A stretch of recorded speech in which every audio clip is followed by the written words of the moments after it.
नमस्कार मंडळी, श्रद्धाज रेसिपीत तुम्हा सर्वांचं खूप खूप स्वागत. आज मी बनवणार आहे बटाट्याची चटणी. त्यासाठी मी अर्धा किलो बटाटे स्वच्छ धुवून कापून घेतलेले आहेत आणि कढईमध्ये पाणी टाकून बटाटे शिजायला ठेवले आहे. बटाटे शिजतील तोपर्यंत मी आता वाटून घेते.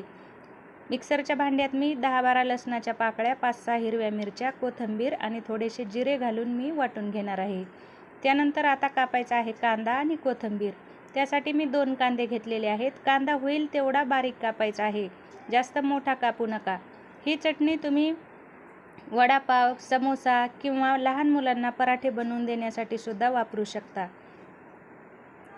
कांदा आता कापून झालेला आहे. इकडे बटाटे पण शिजून झालेले आहेत. गरम बटाटे असतानाच त्यावर मी थंड पाणी ओतून घेतलेलं आहे.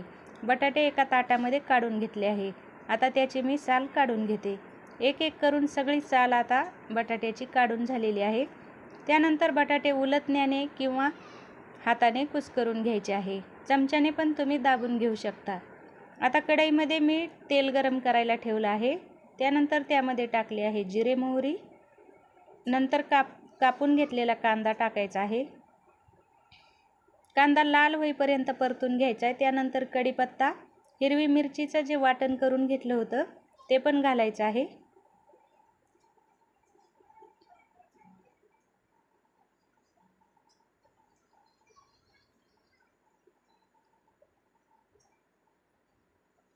कांदा व्यवस्थित असा लाल होईपर्यंत भाजून घ्यायचा आहे. माझ्याकडून थोडा जास्तीच लाल झाला आहे, पण तुम्ही एवढा लाल करू नका.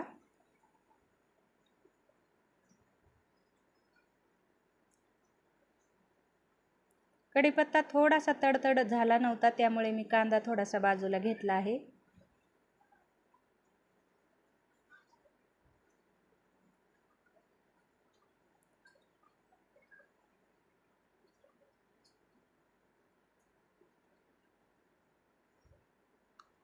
त्यानंतर मी टाकले आहे हळद आणि बटाटे.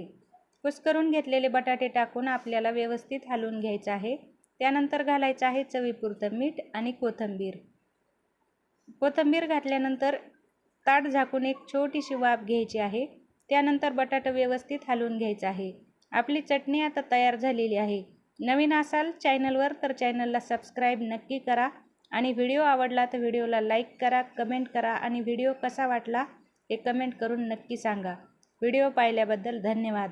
परत भेटू अशाच नवनवीन व्हिडिओसोबत. तोपर्यंत बाय बाय.